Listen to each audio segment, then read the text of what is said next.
저는 본문을 중심으로 하나님의 자기소개란 제목으로 함께 말씀을 나누려고 합니다.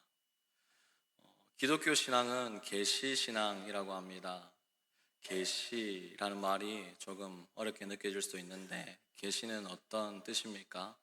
감추어진 것을 드러내다라는 그런 뜻이 있죠. 하나님께서는 사람들에게 자신을 감추시지 않으시고 드러내시고 나타내시는 하나님이십니다. 웨스트민스터 신앙고백서 1장 성경 1항에는 이렇게 기록되어 있는데요.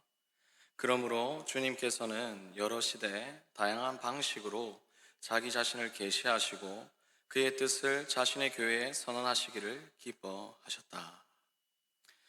하나님께서는 자기 자신을 계시하십니다. 이러한 인간을 향한 하나님의 계시, 이를 조금 다른 말로 표현한다면 하나님의 자기소개라고 할 수 있겠습니다. 그렇다면 구체적으로 하나님께서는 어떻게 자신을 소개하실까요? 우리는 오늘 본문 시편 19편을 통해서 하나님께서 자신을 어떻게 소개하시는가, 그 방법 두 가지, 자기소개, 하나님의 자기소개 방법 두 가지를 함께 살펴보려고 합니다. 하나님은 어떻게 자신을 소개하십니까? 첫 번째로 하나님께서는 자연을 통해서 자신을 소개하십니다. 우리 1절 말씀 다 함께 한번 읽어보겠습니다. 시작. 하늘이 하나님의 영광을 선포하고. 아멘. 시편 19편은 전체적으로 14절로 되어 있지만 크게 두 부분으로 나눌 수가 있는데, 그 각각의 부분이 하나님께서 어떻게 자신을 소개하는지 한 부분, 두 가지 방법으로 나타내고 있습니다. 먼저 그 첫 번째 부분은 1절에서 6절 말씀인데요.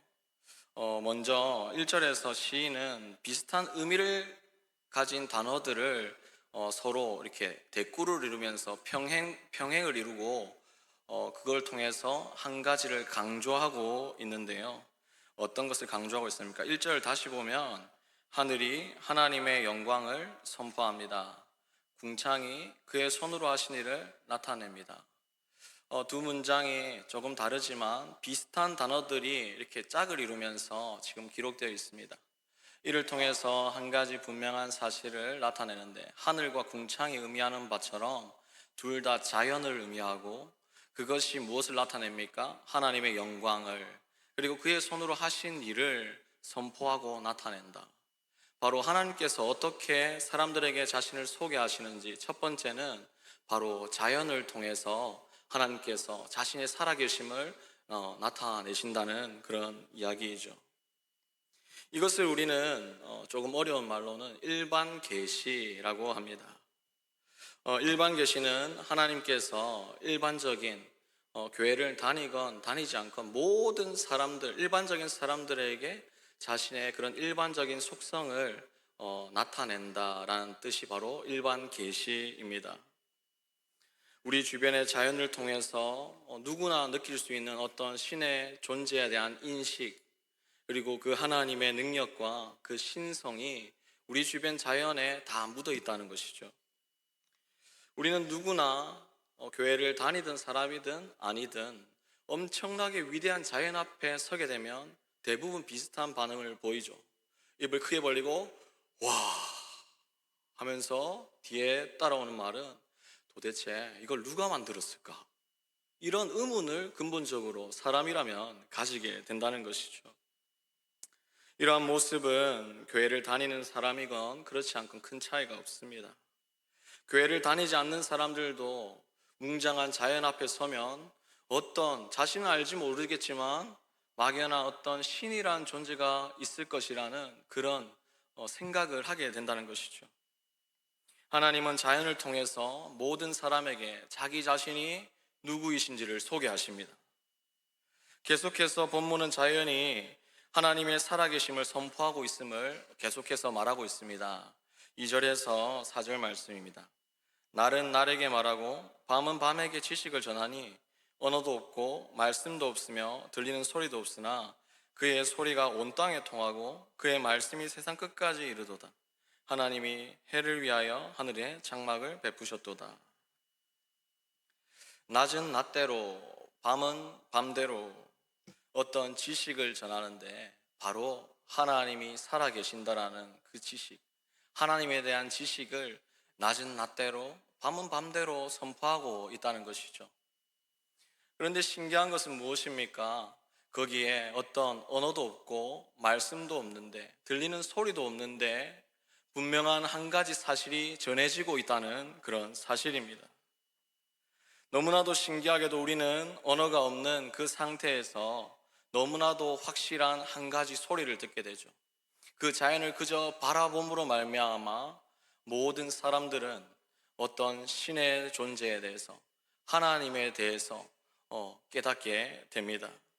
자연 그 자체가 말하는 하나님 존재에 대한 선포이고 하나님의 살아계심에 대한 그 소리입니다. 5절 말씀도 마찬가지입니다. 해는 그의 신방에서 나오는 신랑과 같고 그의 길을 달리기 기뻐하는 장사 같아서. 시인은 여기서 해가 이제 하나님의 살아계심을 선포하는 그 장면을 두 가지 이미지에 빗대어서 약간 두 가지 의미를 사용해서 묘사하고 있습니다. 이 모습은 마치 그것과 같죠. 우리가 밤이 막 깜깜한 밤이 지나고 저 끝에서 해가 떠오르는 순간 어떻게 됩니까? 해가 머리만 살짝 내비쳤을 뿐인데 온 세상 끝까지 그 빛이 쫙 이렇게 퍼지는 모습이 지금 이곳에 소개되어 있는 것이죠. 시인은 그 모습을 두 가지로 소개하는데, 이미지로 묘사해서 소개하는데, 첫 번째로는 어떤 한 남자가 사랑하는 여인과 결혼한 다음 그 첫날 밤을 보내고 그 방에서 나오는 그 남자의 모습과 같다라고 말하는 것이죠. 그 남자가 어떻겠습니까? 그토록 사랑하던 여인과 마침내 첫날 밤을 보내고 그 방에서 나오는 그 남자의 모습을 상상해 보십시오. 당당하고 기쁨이 가득한 그런 모습 아니겠습니까? 마치 해가 쫙 펼쳐지는 그 모습이 그 남자로부터 느껴지는 그런 모습과 같다라는 것이죠. 두 번째로는 어떤 모습에 비유하고 있습니까? 힘을 다해 그 길을 기쁨으로 달리는 그 장사와 같다. 장사가 누굽니까? 힘이 아주 강한 사람 아니겠습니까? 장사 자체로도 아주 힘이 강하고 그 자체로 달리는 그 모습을 상상하면 힘찬 모습입니다. 그런데 그 장사가 그냥 달리는 게 아니고 기쁨으로 달리고 있다. 마치 해가 쫙 펼쳐지면서 하나님 살아계십니다, 하나님은 살아계십니다 선포하는 그 모습이 그 장사가 가득 힘을 가지고 끝까지 전력 질주하는 그런 모습과 같다라고 말하고 있습니다. 우리 6절에서도 똑같이 알 수가 있는데, 하늘 이 끝에서 나와서 하늘 저 끝까지 운행하며 그의 열기에서 피할 자가 없도다. 이 말씀은 이 세상 그 누구도 우리가 해 아래에서 살아가지 않는 사람은 없다라는 사실을 말하는 것이죠. 이 세상 그 누구도 그리고 동시에 그 해의 따뜻함, 그 해의 열기를 느끼지 않고 살아가는 사람은 이 세상에 아무도 없습니다. 이는 그 누구도 저 태양 앞에서 하나님의 살아계심을 부정할 사람이 아무도 없음을 의미하죠. 로마서 1장 19절에서 20절은 이렇게 말합니다. 이는 하나님을 알만한 것이 그들 속에 보임이라. 하나님께서 이를 그들에게 보이셨느니라. 창세로부터 그의 보이지 아니하는 것들 곧 그의 영원하신 능력과 신성이 그가 만드신 만물에 분명히 보여 알려졌나니 그러므로 그들이 핑계하지 못할지니라. 하나님께서는요, 자연을 통해서 우리에게 자신이 누구이신지 소개하십니다. 우리는 자연을 통해 자연스럽게 어떤 신의 존재에 대해서 생각하게 되죠. 동시에 하나님께서는 우리를 창조하시면서 창조하실 때 우리 그 본성 안에 그 본성의 빛을 허락하셨는데, 바로 그 자연을 통해서 하나님의 살아계심을 깨달을 수 있는 우리의 이성과 양심을 우리 안에 넣어놓고 창조하셨다는 말입니다. 그래서 많은 사람들이, 어떤 사람들은 하나님이 없다, 어디 있냐라고 말하지만 그 사람이 그 말하는 그렇게 말은 하지만 그 사람 속에도 깊은 곳에는 그 하나님에 대한 어떤 신에 대한 인식이 누구나 있기 마련이라는 말이죠. 그래서 그 누구도 그 신적인 존재에 대한 인식, 하나님의 살아계심에 대해서는 부정할 수가 없다는 그런 말을 하고 있습니다. 하나님은 자연을 통해서 믿는 사람이건 그렇지 않건 모든 사람에게 자신의 하나님 되심을 나타내십니다. 꼭 위대하고 웅장한 자연만이 하나님의 살아계심을 나타내는 것은 또 아니죠. 우리 역시 우리가 일상을 걸어가면서 우리가 걷다가 보는 여러 가지 그런 주변의 식물들, 자연들을 통해서 누구나 하나님의 살아계심을 경험할 수가 있습니다. 어제 제가 길을 걷다가 어떤 한 남자분을 보았는데, 그 남자분이 걷지 않고 가만히 서서 어딘가를 바라보고 아주 몰두하며 휴대폰을 들고 찍고 있었거든요. 그게 무엇을 찍고 있었을까요? 바로 이것인데요. 바로 길 하단에 있던 어떤 꽃을 어떤 남자분이 열심히 찍고 있는 겁니다. 제가 그 남자분께서 구체적으로 어떤 생각을 하셨는지는 잘 모르겠습니다만은, 분명한 것은 어쩌면 꽃의 그 아름다움에 사로잡혀서 발길이 멈추었고 이것을 찍고 있던 것은 아니었겠습니까? 또 한 가지 이야기를 해보려고 합니다. 제가 알던 한 권사님께서 했던 이야기인데요.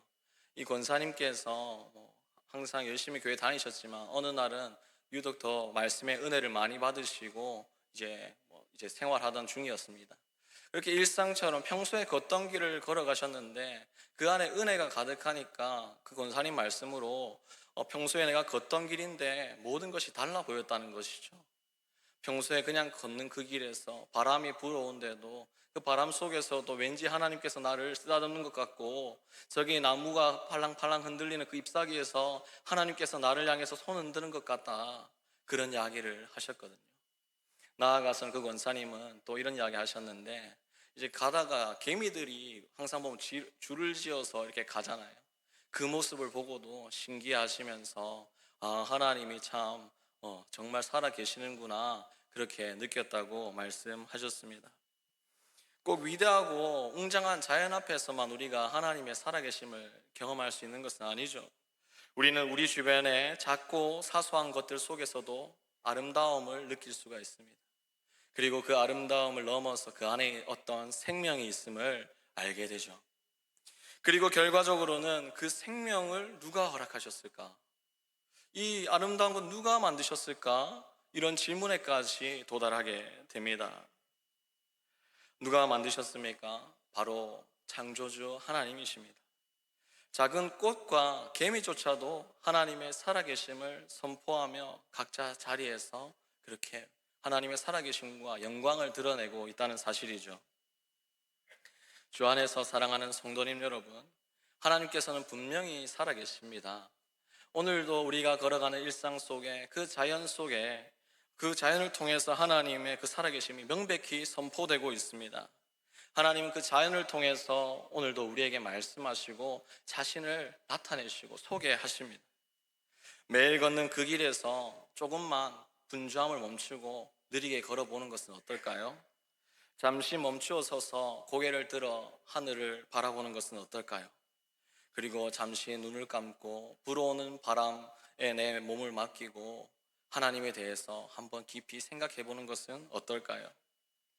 하나님이 우리에게 허락하신, 그리고 하나님께서 창조하신 그 자연 속에서 하나님의 살아계심과 그 존재를 날마다 깨닫고 느끼며 살아가는 모두가 되기를 간절히 소망합니다.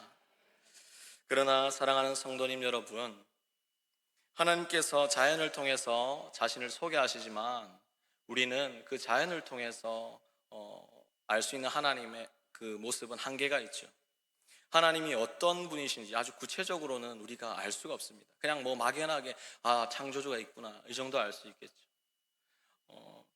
자연은 하나님이 계시다는 막연한 인식은 줄 수 있지만, 자연이 우리가 이 땅에 죄인으로 태어났다는 사실과 우리가 죄를 가지고 있으면 죽음으로 달려가고, 또 우리가 예수 그리스도 구원이 없으면 죽을 수밖에 없다는 존재는 자연이 알려주지가 않죠. 예수 그리스도의 구원에 관하여서도 자연은 알려주지가 않습니다. 그래서 하나님께서는 우리에게 다른 한 가지 방법을 허락하셨는데, 자신을 소개하는 한 가지 다른 방법은 바로 하나님의 말씀, 성경입니다.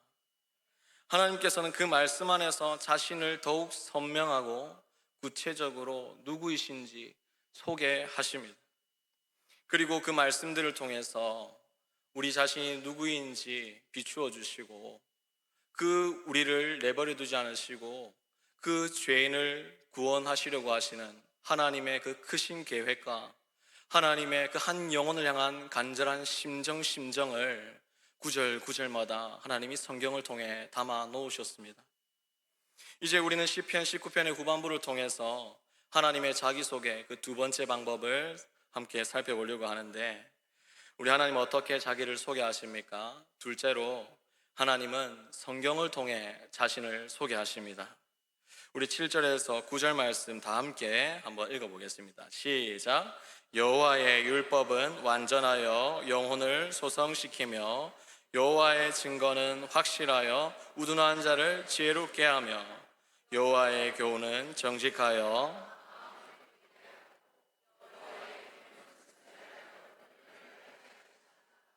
여호와를 경외하는 도는 정결하여 영원까지 이르고 법도 진실하여 다 의로우니. 아멘.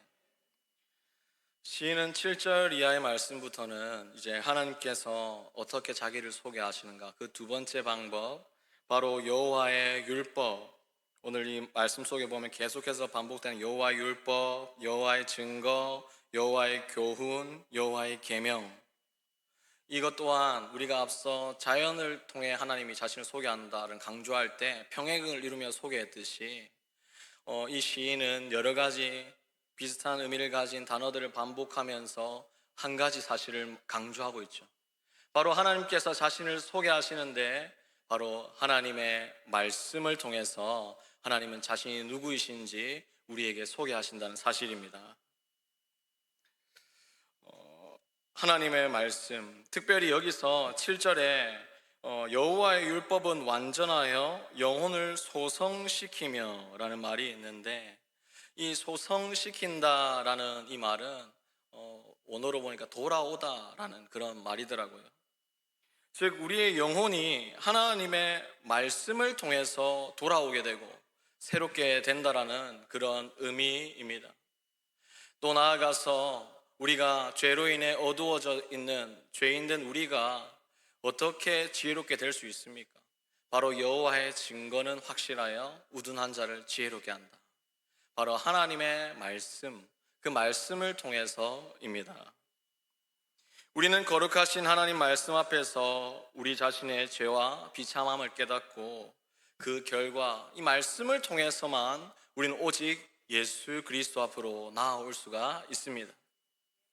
이 하나님의 말씀을 일반 계시와는 구별해서 특별 계시라고 합니다. 왜 특별 계시입니까? 이곳에서 사용된 특별이라는 말은 그 내용과 관련이 있죠. 즉 성경을 통해서, 자연과 구분되는 성경을 통해서 전달되는 내용은 자연을 통해서는 알 수 없는 특별한 것이기 때문입니다. 하나님께서는 우리에게 어떤 특별한 지식을 전하기 위해서 성경을 기록하셨습니까? 웨스트민스터 신앙고백서 1장에 사람들이 핑계하지 못하도록 본성의 빛, 즉 이성과 양심이죠, 본성의 빛과 창조와 섭리의 역사들, 즉 자연이죠, 그 창조와 섭리의 역사들이 하나님의 선과 지혜 그리고 능력을 그렇게 분명하게 나타낼지라도, 그러나 그것들은 나타내지 못하는 게 있는데, 구원의 필수적인 하나님과 하나님의 뜻에 대한 지식을 주기에는 충분하지 못하다. 그런데 여기서 끝이 아니라, 그러므로 주님께서는 그 진리를 더 잘 보존하고 전달하기 위해서 동일한 진리 전체를 기록하시기를 기뻐하셨다. 바로 성경을 우리에게 허락하셨다라는 말씀입니다. 그 특별한 지식은 무엇입니까? 구원의 필수적인 하나님, 즉 예수님에 대한 지식, 하나님의 그 뜻에 대한 지식은 무엇이냐? 하나님의 그 크신 계획, 이는 바로 쉽게 말하자면 죄인된 우리를 향한 하나님 아버지의 그 간절한 그 사랑과 그 마음의 심정이 이 성경에 기록되어 있다는 말씀입니다. 모든 사람이 누구나 자연을 통해서 하나님의 존재에 대해서 막연하게는 깨달을 수 있죠. 그러나 그 자연을 통해서는 결코 하나님의 구체적인 구원 계획과 하나님 아버지께서 우리를 얼마나 사랑하시는지 그 자세히 알 수는 없죠. 그래서 하나님께서는 오늘 우리에게 성경을 주셨습니다. 우리는 오직 성경, 하나님의 말씀을 통해서만 하나님께서 누구이시고 그 하나님 앞에서 나는 어떤 존재인가, 그리고 내가 그 예수 그리스도가 없이는 살 수 없음을 오직 이 말씀을 통해서만 깨달을 수가 있습니다. 저는 모태신앙입니다. 목회자의 자녀로 지금까지 자라왔는데, 저는 목회자의 자녀로 자라오면서 20살이 되기까지 하나님을 인격적으로 알지는 못했습니다. 당연히 이제 모태신앙이고 목회자의 자녀로 자라니까 예배는 수없이 드렸겠죠. 수많은 그런 수련회도 갔겠죠. 심지어는 성경고사 대회가 간다고 말씀도 많이 외웠습니다. 하지만 저는 그것도 그냥 지식일 뿐이었고 20살이 될 때까지는 하나님을 인격적으로 만나지 못했습니다. 그래서 좀 오랜 시간 동안 청소년기에 방황하던 그런 시간들도 있었습니다. 그러던 어느 날 제가 완전히 제 삶을 돌이키게 되고 하나님을 인격적으로 경험하게 되는 순간이 있었는데, 바로 어느 해 여름 SFC 수련회 준비위원 수련회에서였습니다. 그 준비위원 수련회에서 그 간사님을 통해서 전해지는 다른 말씀들은 기억나지 않는데 한 가지 말씀은 기억나는 것이죠. 그런즉 누구든지 그리스도 안에 있으면 새로운 피조물이라. 이전 것은 지나갔으니 보라 새 것이 되었도다. 오랜 시간 방황을 하고 또 목회자의 자녀였기 때문인지 교회를 나갔지만 다들 저를 걱정해 주는 말들도 했지만 저는 느낄 수 있었거든요.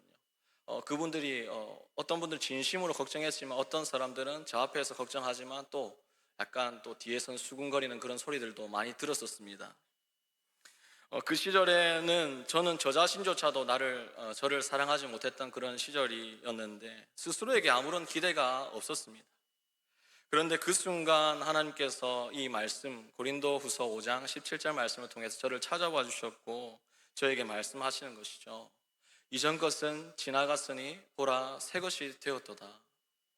이 말씀을 듣는 순간 그냥 제가 이전에 했던 그 모든 시간들이 생각나면서 다른 사람들은 나를 어떻게 생각할지라도 하나님만큼 나에게 이렇게 말씀하시는구나 깨닫고 그 순간을 저는 잊지를 못합니다. 하나님의 말씀이 저를 변화시켰던 것이죠. 20년 가까운 시간 동안 목회자의 자녀로 모태신앙으로 교회 생활은 했지만 많은 말씀들을 머릿속엔 갖고 있었지만 그 말씀이 저의 것이 아니었기 때문에 저는 예수님을 만나지 못했던 것인데, 그 순간 하나님께서 말씀으로 저를 찾아와 주시고 저를 변화시켜 주셨습니다. 주 안에서 사랑하는 성도님 여러분, 우리는 오직 말씀을 통해서만 하나님을 제대로 알 수 있게 됩니다. 그리고 하나님을 알게 된과 동시에 그 하나님 앞에서 내가 어떠한 존재인지, 내가 얼마나 비참한 존재인지를 깨닫게 됩니다. 오늘 시인도 그것을 깨달았는데요. 시편 19편 12절에 자기 허물을 능히 깨달을 자 누구리요? 나를 숨은 허물에서 벗어나게 하소서. 이 자기 자신에 대한 인식과 함께 우리가 동시에 깨닫게 되는 건 무엇입니까? 나 자신의 비참함이 드러나면 드러날수록 이런 나조차도 사랑하시는 하나님의 크신 은혜와 그 사랑이 얼마나 큰 것인지 우린 더 깨닫게 된다는 것이죠. 우리는 앞서 본문을 통해 위대한 자연이 너무나도 명백하게 하나님의 살아계심을 선포하고 있음을 보았습니다. 그러나 그와 동시에 시인은 이렇게 느꼈던 것이죠. 그 자연과 맞물드는 하나님의 살아계심 앞에서 찬양하고 각자 그렇게 영광을 돌리고 있는데 자기 자신을 말씀 앞에 비추어 보니까 나는 왜 이렇게 초라하지? 지금 그런 고백을 시인은 하고 있는 것입니다. 그 자연과 그 웅장한 자연 앞에서, 위대한 자연 앞에서 나는 왜 이렇게 초라한 존재일까 깨닫게 된 시인의 고백이죠. 14절에서 그래서 이렇게 고백합니다. 나의 반석이시오 나의 구속자이신 여호와여, 내 입의 말과 마음의 묵상이 주님 앞에 연락되기를 원하나이다. 이 고백이 우리 모두의 고백이 되기를 소망합니다. 오 주님, 저 태양은 저토록 명백히 하나님의 살아계심을 찬양하고 선포하는데 저는 너무나도 초라한 것 같습니다. 내가 자랑할 것 찾아보니 허물과 죄뿐입니다. 나의 반석이시오 나의 구속자이신 여호와여, 이런 나를 건져주소서. 나 또한 저 자연처럼 하나님을 찬양하기 원합니다. 주 안에서 사랑하는 거제교회 성도님 여러분, 말씀을 정리합니다. 우리는 오늘 하나님의 자기소개라는 제목으로 말씀을 살펴보았습니다. 하나님은 두 가지 방법으로 자기를 소개하셨죠.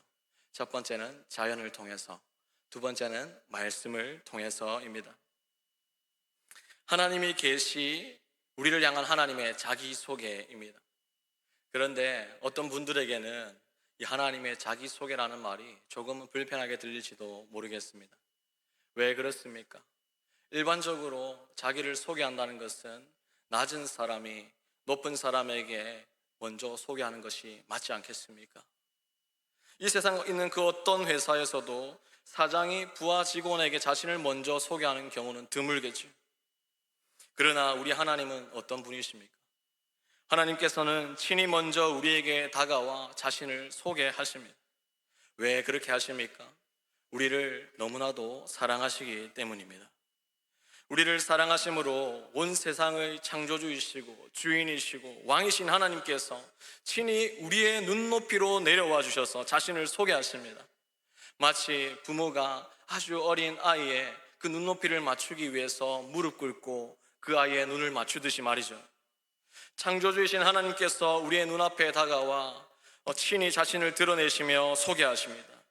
하나님이신 그분께서 친히 인간의 몸을 입고 이 땅에 내려오셔서 자신이 누구인지 우리에게 보여주시죠.